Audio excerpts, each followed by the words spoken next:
Sorry I was a bit late.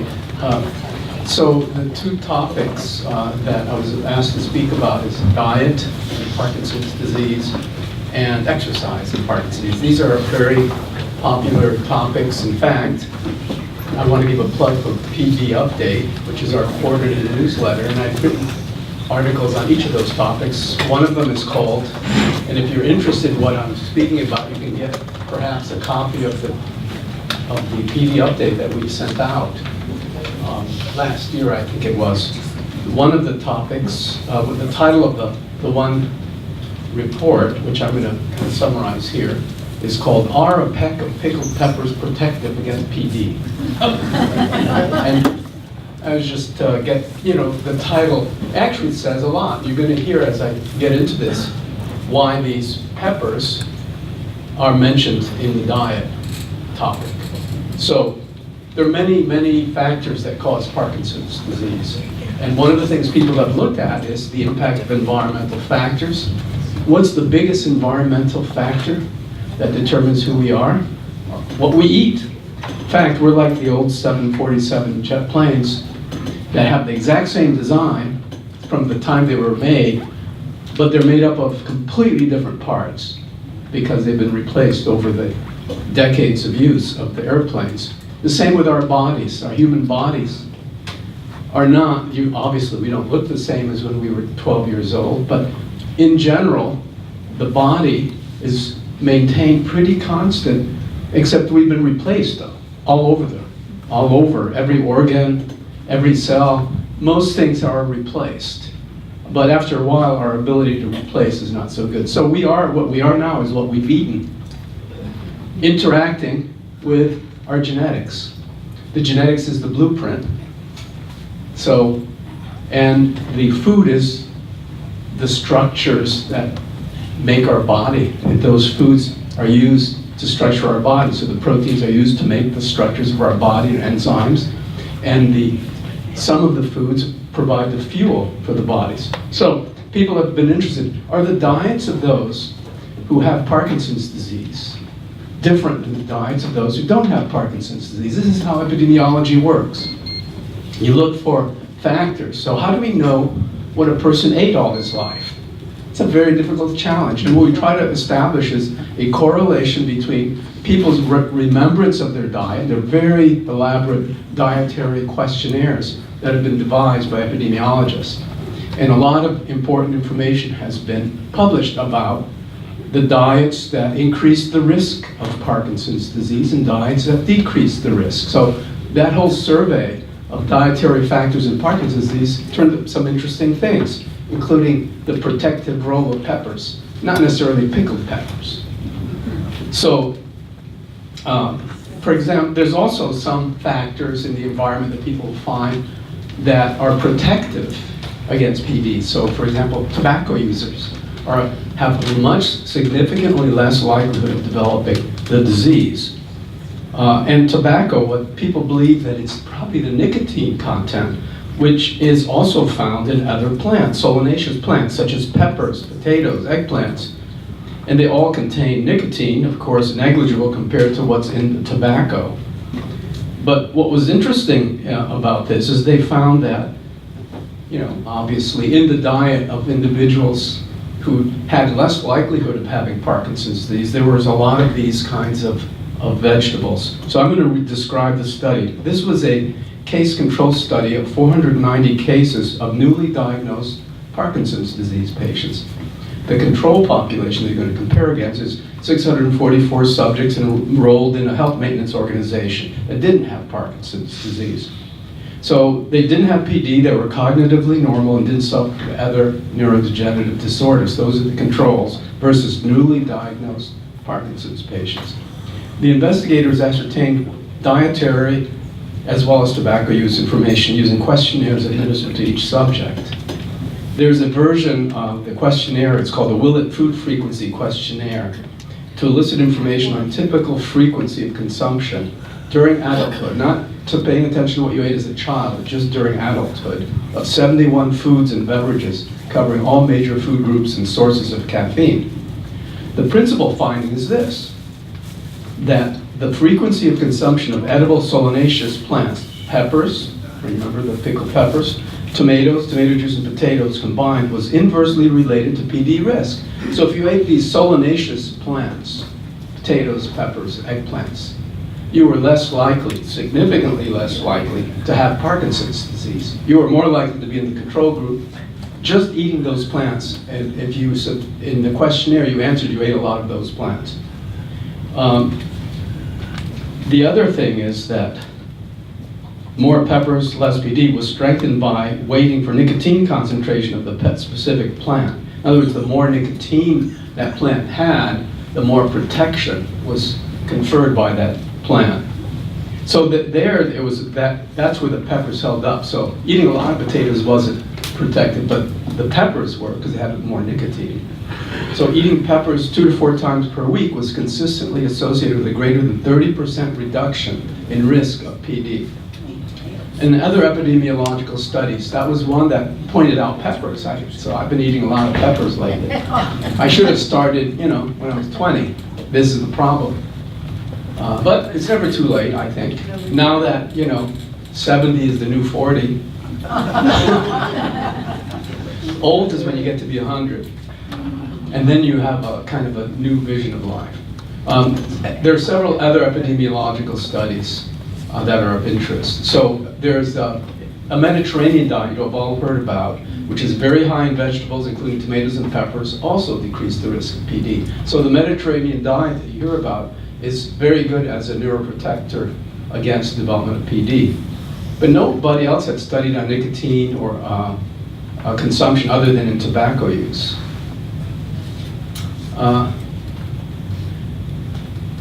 So it's very important, though, to be sensitive to the limitations of this study. There's a whole list of limitations of these kinds of studies. First of all, it's not a cause and effect. There's a lot of problems in gathering these data. It's retrospective memory. You have to remember how good is your memory, etc. So it's always the problem in questionnaire-based retrospective analysis. So take it with a grain of salt. But many other epidemiological studies do show an inverse relationship between people who eat a lot more vegetables, fruits, grains, and fish have lesser prevalence of Parkinson's disease than populations that eat a lot of animal, dairy products. So Northern European countries that rely on pork, beef, milk, cheese, they have much higher risk because those fatty foods increase oxidative stress, which is believed to be one of the promoters of many neurodegenerative diseases. So now I'm going to talk about how diet impacts you now. This is how diet influenced you in the past and led to the moment. But what can you do about your diet now? How does it impact you? One of the things, we never paid that much attention to diet in Parkinson's disease until we realized that meals rich in protein can interfere with the effects of levodopa. And that was usually not noted in the beginning stages of the illness because people could get by with just 3 tablets a day. And if they miss a tablet, they still didn't wear off because they had plenty of storage of dopamine in their brains. But as the illness progresses and you need more and more Cinemet, there's less capacity to store dopamine because you have less neuronal storage as you lose those dopamine neurons. So you need more and more levodopa. And in those patients, if you miss a single dose, you're off very quickly because you haven't been able to store it. And those are the patients where a protein meal will completely shut them off for 2 or 3 hours. And that's when we began to pay attention to the amount of protein in a meal. You don't usually worry about it in the first few years of your illness. You only worry about protein when you're taking Cinemet and you say, sometimes doctor, it just doesn't work, especially after dinner. I went to a restaurant, had a really nice salmon and salad and all these healthy things, and I couldn't get out of the chair, and I'd taken the Cinemet a half hour before the meal. Well, what happens is that proteins are broken down into its constituents, known as amino acids. Levodopa is an amino acid, and all amino acids have to enter the brain through a special doorway. It's called the neutral amino acid transporter. So these protein breakdowns, broken down to amino acids, have to go from blood to brain to build up brain proteins or to make neurotransmitters from the amino acids. So levodopa has got to get into the brain through that same doorway that other amino acids use. And if that doorway is occupied by a crowd of other amino acids from the digestion of your glass of milk, protein, salmon, meat, whatever, you won't get levodopa into your brain, or you get very little of it. And so you remain off. And in the morning, you have a glass of milk, because that's always prevented the nausea with levodopa, and you notice that it doesn't work very well. It takes 2 hours, and then when it does kick in, it doesn't last very long. Well, it's because of the protein. So in these cases, when you notice that the drug doesn't seem to work, pay attention to the amount of protein you're eating. So I then encourage people to try a vegetarian diet just for breakfast and lunch. At dinner, have their main protein meal, and notice the difference after breakfast and after lunch when you take cinnamon. What people will notice is now it really works. If you have black coffee, oatmeal, orange juice. In the oatmeal you don't put milk because that'll shut off the levodopa. You put in non-dairy creamer like Cremora, which is cornstarch basically, or no milk at all. No soy milk either, that's loaded with protein. No almond milk, that's proteinaceous. So that's how diet is important. It was so important that there was a company that started and it failed because the food was lousy. They prepared pre-made foods that had the perfect ratio of protein to carbohydrates, which is 7 parts carbohydrate to 1 part of protein. And that would be a ratio that would allow levodopa to get into the brain, but you wouldn't have to completely give up protein. So they had all kinds of like TV dinners made, and you would order them and they would send you a week's supply and put it in the freezer. It was first of all expensive and not very tasty, so that it failed. And this was when I was in Miami. There was a big interest in that. That's when there was a lot of attention paid to the amount of protein in patients' diets. Now, in terms of other nutritional issues, yeah, I think people who drink coffee have less likelihood of having Parkinson's disease. Smokers did.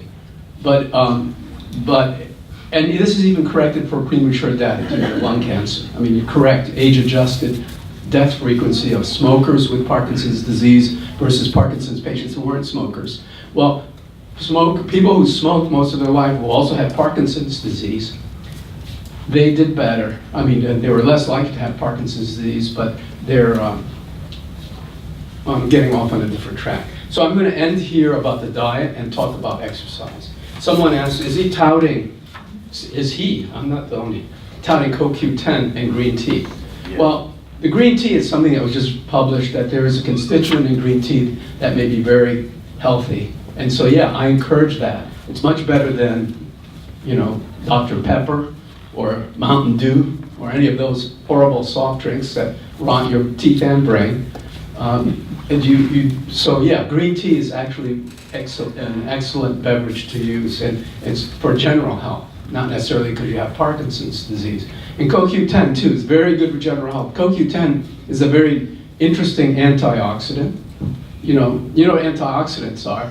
They prevent oxidative stress. And what is oxidative stress? You can witness it in a farmer's field where an old tractor is rusting in the rain, right? Well, the rust is like oxidative, it's iron that reacts with oxygen and makes rust. And that screws up the machinery, doesn't it?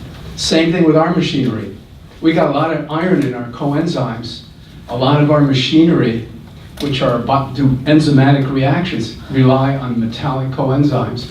And oxygen, normal oxidative phosphorylation, the burning of fuel creates exhaust, so to speak, just like the exhaust of a combustion engine, that contains toxic materials. We call those oxyradicals.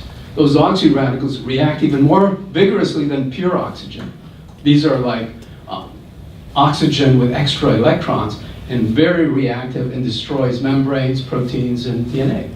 So we think that's what drives the disease forward, is oxidative stress. And the coenzyme Q10 is not only an antioxidant, it's like putting oil on your iron and prevents the oxygen from reacting with it, right? It's protected. Well, coenzyme Q10 is protective against oxy-free radicals, but it has another function.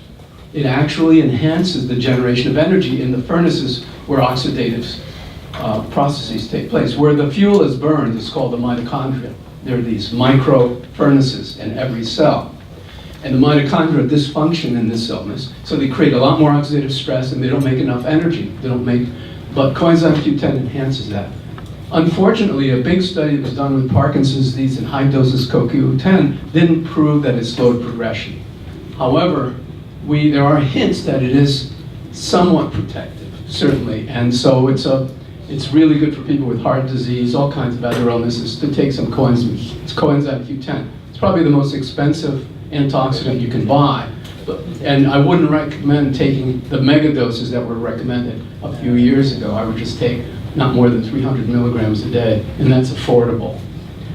So that's the end of the dietary one. If you want that article on diet, you can ask for the Arapeca pickled peppers, protective. Now, exercise in Parkinson's disease. So I have a lot written about it. I'm going to try to get into, well, I'll go through it because it's always a very important question. First of all, what is exercise? It's certainly not just sitting in the chair, although some people say I'm doing mental exercise. And you know what? The elite athletes sitting in a chair just before performance, they'll go through in their mind every little movement that they're going to do as they go through these very elaborate gymnastics routines. So you can do an amazing amount of exercise just sitting on your butt, but usually and the amount of time that it takes you to physically do those maneuvers, say if you're a diver, like you've seen the Olympics, if you sit down and go over it in your mind, you'll see them, they do it, they're concentrating, and they go through every step in their mind, and the amount of rehearsal in their mind takes just the amount of time, the same amount of time as doing it physically. It's an amazing thing. And those parts, and this is done in a very interesting way. I'm not going to get into how they gathered this data, but when people perform these mental activities, those parts of the brain involved in the physical, the motor execution, light up on a PET scan. So you have a gymnast go through his whole routine, and then you put him in a PET scanner and have him mentally go through the routine, and they'll see he's lighting up all of those motor circuits that he would normally activate. So that's an exercise mentally. But that won't help Parkinson's disease. And the person who does that mental exercise is doing it based on repetitive exercise, the physical, actual exercise, with a lot of feedback and encouragement and repetition. Then you can mentally rehearse it, but that's not going to really be that great. The mental rehearsal is a great exercise to improve your performance, but it won't by itself, without doing the performance, be of any benefit to a person with Parkinson's disease. So the exercise I'm talking about is the actual movement, physical exercise, not cognitive ones. So one of the things that we have always known, I'm going to read you this because it took a lot of time to write it, so it would be, otherwise I'll go off on tangents, is my tendency. So an aerobic exercise is the key exercise. The other exercise is an exercise that stretches muscles, and the third are exercises that improve balance. But the aerobic exercise is the most important for slowing progression of disease and also improving cognitive function. That's the fascinating thing, that an aerobic exercise enhances the birth of brand new neurons in the memory neural network. So cognitive performance, memory, and other intellectual functions improve with aerobic exercise. Not just that it slows the physical progression of the disease. That's why aerobic exercise is so important. So what is aerobic? Well, it has to do with air. You're taking in oxygen, and you want to increase the oxygen intake. You want to increase your heart rate. You want to increase blood flow to all of the organs, not just the muscles. You want to increase blood flow to the brain, kidneys, heart, everywhere. So the best exercise is that aerobic, which increases the flow of oxygenated blood to the brain. It's perhaps the most important form of exercise. It'll improve mobility, posture, gait, and may even be neuroprotective. Now, aerobic exercises that challenge the individual to change tempo, activity, or direction are optimal. So don't do an exercise where you just do the same thing over and over. It'd be good to have one with variations in the direction.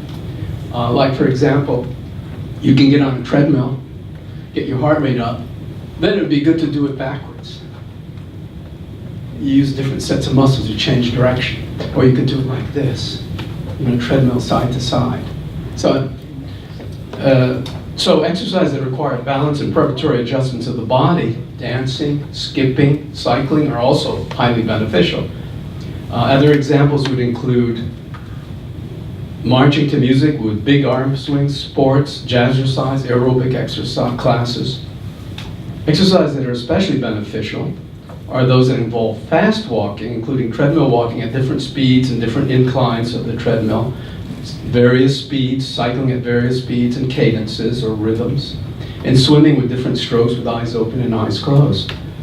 Exercises that don't challenge motor learning include riding a stationary bike at a constant speed without doing other activities, and treadmill walking at a slow, constant speed. So what they're pointing out here is to vary the aerobic exercise that you do. So exercises for cardiovascular endurance and strengthening can be enriched by performing simultaneous activities, such as singing while on the treadmill, or watching the news while pedaling on an exercise bike. It also makes it less boring. So you combine the activities.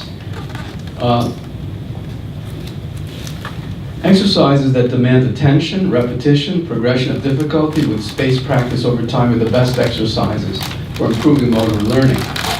So what about weights? Because that seems to be a popular thing. Well, weightlifting alone is not the best choice. I'm saying weightlifting alone is not the best choice for PD, especially if it's the only exercise that's done. Strengthening exercises should be done in a way that don't further increase the intrinsic muscle rigidity of PD. Most of the weight exercises will increase the rigidity of muscles. And if you've ever watched a bodybuilder do the heaviest weight, he develops a tremor as he goes with the highest force. The rigidity causes this peak tremor. And if you've ever exerted yourself excessively, you start tremoring, even without Parkinson's disease. So you don't want to do weights that increase rigidity of muscles or increase the mass of the muscles. That's not what you want to do. It should be with light weights and frequent repetitions with plenty of stretching. So muscle mass decreases with aging, so it's important to maintain the muscle mass and strength. In other words, the muscles will shrink with aging, but if you can just do some weight exercise to keep them at a good strength and size, don't let them become atrophic or shrunken. Integrative functional exercises other than weight training may also strengthen muscles in ways that are much more beneficial to patients with PD. So instead of weightlifting, the patient can perform the following exercises. For example, repeatedly rising up on one's toes, modified squats, repetitively rising and sitting from a chair, wearing ankle and wrist weights around the house, or when walking outdoors. These kinds of activities are just as effective in maintaining muscle tone and don't increase stiffness so much as heavy weight workouts. Swimming is also really an excellent exercise. Now, the thing is, it doesn't challenge balance. Swimming doesn't, and balance is something that should be done. So exercises that loosen muscle stiffness require large rhythmical movements through a full range of motion. A program of an aerobic exercise using music will reduce rigidity significantly. Yoga and Tai Chi classes are also recommended because of increasing demands on postural mindfulness, paying attention to your posture and your movement. Other ways to decrease stiffness is to decrease stress by having fun, having a positive attitude, and participation, socially engaging and learning-based activities. What about the time for exercise? It's important to choose a regular time. Do it at the same time every day if you're going to do, say, a cardio aerobic program. And it should be done best after you've been on your dose of medication, when motor function and mobility are optimal. So if you know that you take the cinnamon an hour later, you're at your best motor function, that's when you should do your exercise. Don't try to do the exercise when you're in an off period or starting to wear off. The frequency should be about 3 to 4 times per week, each session about 30 minutes. And then one should try to attain a heart rate in these aerobic exercises to 80% of maximum for their heart for their age. So the calculation is simply like this. It's 220 beats minus your age multiplied by 80%. So a 70-year-old person should target about 128 beats per minute for that, not the whole 30 minutes on the treadmill, but for a certain portion of time on the treadmill. And exercise is a lot more fun if it's done in a group, so it's recommended you come here and get involved in group exercises, or anywhere they have group exercises, such as dancing groups, exercise groups, yoga and Tai Chi clubs. Exercising with other people is not just a little more fun, but it ensures compliance, so you're more likely to continue with the program.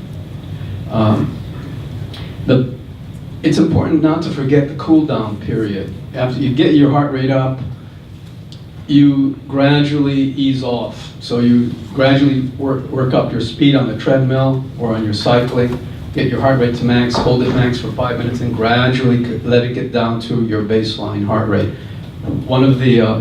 So it's important that you monitor your heart rate, and many gyms have the devices on the elliptical or the treadmills that you hold on and get your heart rate. Otherwise, you can get a heart rate monitor. It's really best to monitor your heart rate so you can shoot for the target, peak target. So the cool down period would be the same activity but a much slower and gradual rate. So if you're jogging, you go slower, and then you gradually slow down to a big stride walk and then small walk, a slow walk. So that's about it. Both of these articles are available on PD Update newsletter. I don't know how many extra copies we have of them, but if you want to read it more carefully, you're welcome. I can take a few questions from you related to these topics, hopefully. Yeah. Did I miss the point, or do you want us to go out and buy a pack of cigarettes? It's too late. You should have started when you were young. I did it when I was young. Well, then but you still fell prey to the illness. So it just shows you it's epidemiological. It's not a cause and effect. It's just there's an association, an inverse association between those who smoke most of their life and whether you get PD. So smokers tend not to get PD. I was a smoker for many years, but I haven't had a cigarette since 1983. Yeah. Well, again, you shouldn't take your individual case. In epidemiology, it's based on hundreds, thousands of cases, and they do a correlation. Correlation is not cause and effect. But it might. But when you hear a correlation, you shouldn't say, "Well, I smoked and I got the illness." That's full of crap. But that's because you don't understand correlation. You can't take your individual case and apply what we've learned about correlation. What's useful about that is going on in the future, we might start saying, okay, going forward, maybe this is the way we should eat. It's too late by the time, and then you try to get a lot of people doing that new program. So when there's a correlation, you don't apply that correlation to you as an individual patient. Speaking of correlation and trends, and the diet, you find that many people who eat a Mediterranean diet who are ethnically from the Mediterranean region versus people who are from Northern Europe, the difference in the level of Parkinson's disease? I don't think we have that data, but we know the other really critical factor for the illness is genetics. And we know that it was a Mediterranean family, Greek-Italian family. It was the first family to be found to have an autosomal dominantly inherited Parkinson's disease called the alpha-synuclein mutation. It's a Greek-Italian family. It's Mediterranean. Now, you can imagine they ate a lot of really good red wine and figs and dates and seed. They still have illness because of the genetic factor. A dominant illness, doesn't matter what your environment is. If you have a dominant neurodegenerative disorder, if you happen to have the gene, you're going to get it, whether you're, eat whatever you eat. So, but we know there's about 12 different genes and mutations in those genes that increase the risk of Parkinson's disease. And they're present to various extents in different ethnic populations. So right now I can't tell you. But it started from the beginning. Everything, we are who we are based on what we inherited, our blueprint for our identity that we inherited from millennia from our parents and grandparents, great-grandparents. So, but in isolation, you can't say anything. You can have a wonderful blueprint, the architect designed, until you get the contractors in with all the materials, you're not going to have a nice house. And if you want to maintain the house, you've got to constantly be renewing. Fix the plumbing, replace the water heater, replace the ticker, right? I heard David Rockefeller had his 9th heart transplant. He's 101. And this is an example how you can live for a long time. You just replace parts. It seems like that's where we're headed. Okay, another question? Yes. Does protein affect Azilect? No. Now, Azilect affects how drugs are metabolized. Azilect is an MAO-B inhibitor, and MAO is monoamine oxidase. Oxidase, it's an oxidative enzyme that breaks down dopamine. So dopamine doesn't last forever. It's got to be broken down and recycled and eliminated. MAO is an oxidase enzyme that breaks down dopamine and other monoamines, like norepinephrine, serotonin, other important neurotransmitters. So when you inhibit the enzymes that break down dopamine, you're also inhibiting the enzymes that break down serotonin. And the risk then is, if you happen to take something that releases a lot of serotonin in the presence of MAO-B, you're going to have what's called a serotonin syndrome, which is hyperthermia, confusion, all kinds of things. So when you take an MAO-B inhibitor, you have to be careful about certain things, other drugs that you're taking. I know if you're on an antidepressant, your pharmacy's probably called the doctor and says, you shouldn't use this antidepressant in the presence of MAO-B, right? That's the main, or you can't have anesthesia with MAO-B because it's going to alter the metabolism, a whole bunch of other things. So that's how, it has nothing to do with protein, it has to do with how other drugs are metabolized. How long is it felt that Azilect is? 2 weeks it takes to recover normal MAO-B function. But how long does it last over the period of years? Because they say normally it will only last so many years. What are you talking about, the Azilect? Yes. Azilect is a drug made by a drug company. What do you mean it lasts so many years? I don't understand the question. How long is it beneficial to you if you're taking it? Oh, well, the benefit, it depends on what the benefit is you're seeking. And when it was first released, it was thought to slow or delay the onset of PD. Right. That's very questionable. The data is very weak. Selegiline had the same kind of weak data, and the patent ran out. That was Deprenyl, so this company Teva came up with a variation. So from selegiline to rasagiline, even the name, they're cousins. And they were able to get a patent for another 17 years, and they charge a fortune for it. The problem with Azilect, in their study, 1 milligram seemed to delay the onset of illness, but 2 milligrams didn't. So when it's so close a dose, and it's controversial. But the FDA approved it. The one benefit that I would agree with is if people are wearing off between doses, if you inhibit the breakdown of dopamine with MAO-B inhibitor, you get a little bit more on. So as long as you're taking Sinemet, you could benefit from Azilect. I wouldn't use it as a neuroprotective agent. And I tend to, if I'm going to recommend something like an MAO-B inhibitor, I'd rather use the cheaper one, which is selegiline. So I never prescribe Azilect. People already come on it. It's because their neurologist has been influenced by the drug reps. We need to ask elsewhere, because if I'm here, you keep on asking questions, so we'll move over here.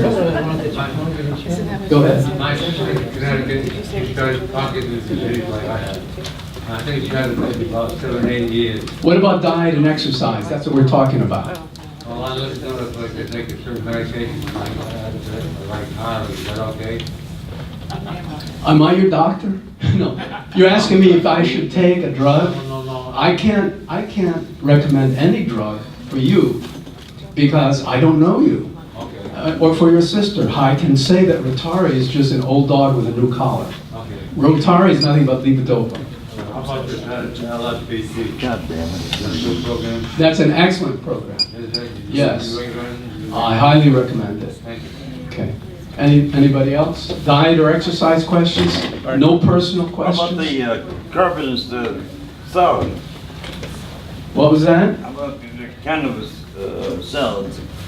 Cannabis? Yes. Is that a, Well, how are you going to vote November 6th?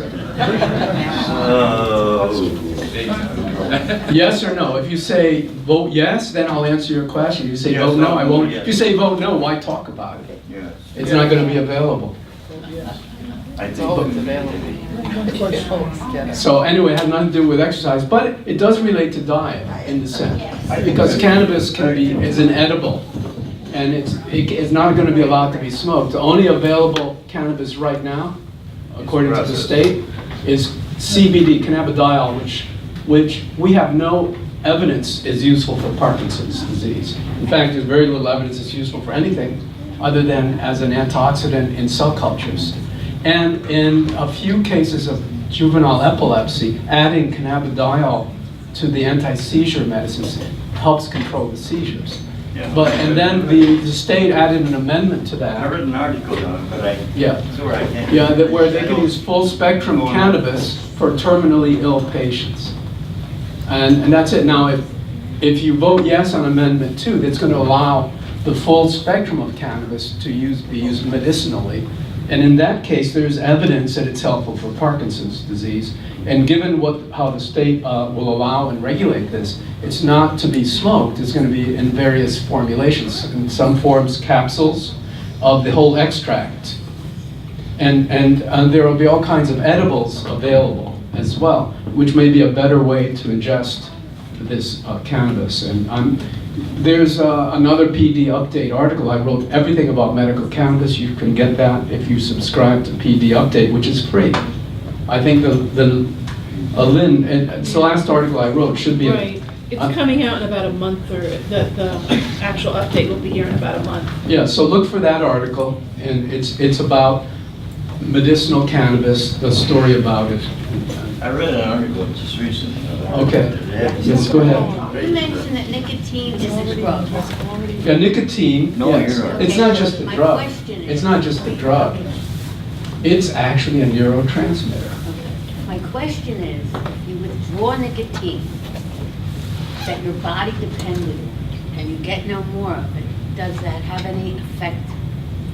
Well, it'll probably worsen the signs and symptoms of PD, because any kind of stress, it's very stressful to undergo withdrawal. And nicotine makes you very anxious. Nicotine withdrawal is very stressful.